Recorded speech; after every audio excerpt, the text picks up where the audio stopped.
दिन बा हाँ हाँ एगो पति पत्नी के भाव बा वाह मेरा रू अपना पति के संगे हाँ अब तक ट्रेंड चलल बा हाँ ट्रेंड जेने पूछा था कि ये बताओ हाँ कि तू पति के संगे रहबू कि ससुर के संगे रहबू हाँ बताओ और ई सैलरी अरे हम केकरा संगे रहबू भाईने के ससुर के संग अरे हाँ देखो नहीं तो ये अपना ससुर के मोए जमीन हड़पला के फेर में दिया देखी गर्मी से परेशान हो गइल बे औरतिया कवि के भाव बका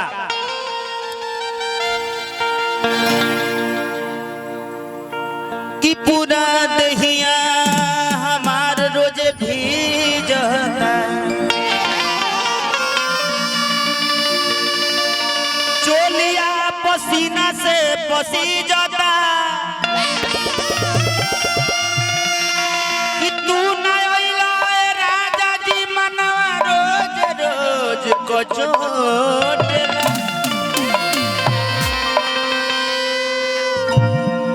घरवा में पूरा दहिया हमर अपने में गिजता अरे कि गवना करा के रे सैया कि बसी गइला शहर में उठला दरदिया रे हमारा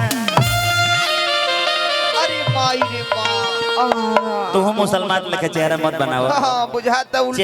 चेहरा पर तनी स्माइल रख हाँ बुझाता बुझाता ए ब्यास अब सुन तू तो हंसतड़ू तो बुझाता कि अभी हाले के भाटा फुकाइल बा चिमनी में से आगे लौकता कि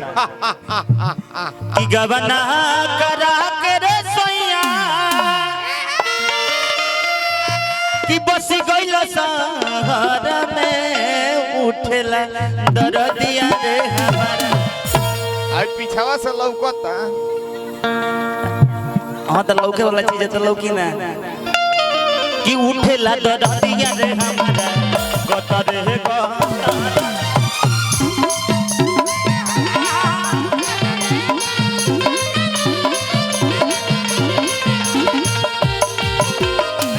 गबना करा के रे सोइया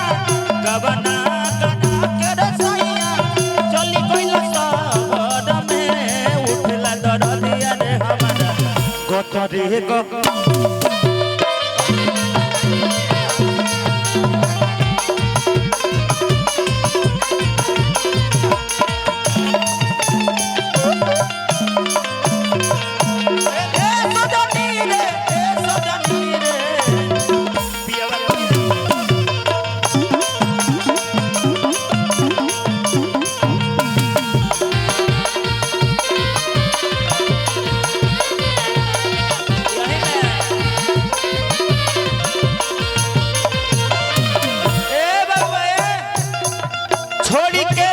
से दुआरे भागल भगिया में अगियार लागल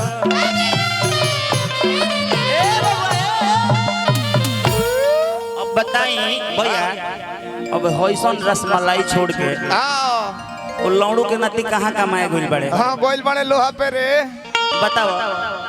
इहो करो सरदा होई गोइल बड़ा करासकल में उक धरावे कि एगो हमरा के राजा जी त सीकड़ी ना हाँ एगो हमरा के लोहा के सीकड़े ले आइते आ एक थान ना तीन थान दे ओइते त तीन थान हमरा के गाना ले आइते पांच थान और सुना ना कि छोड़ी के मन से दुआर भागो छोड़ी के मन से दुआर भागो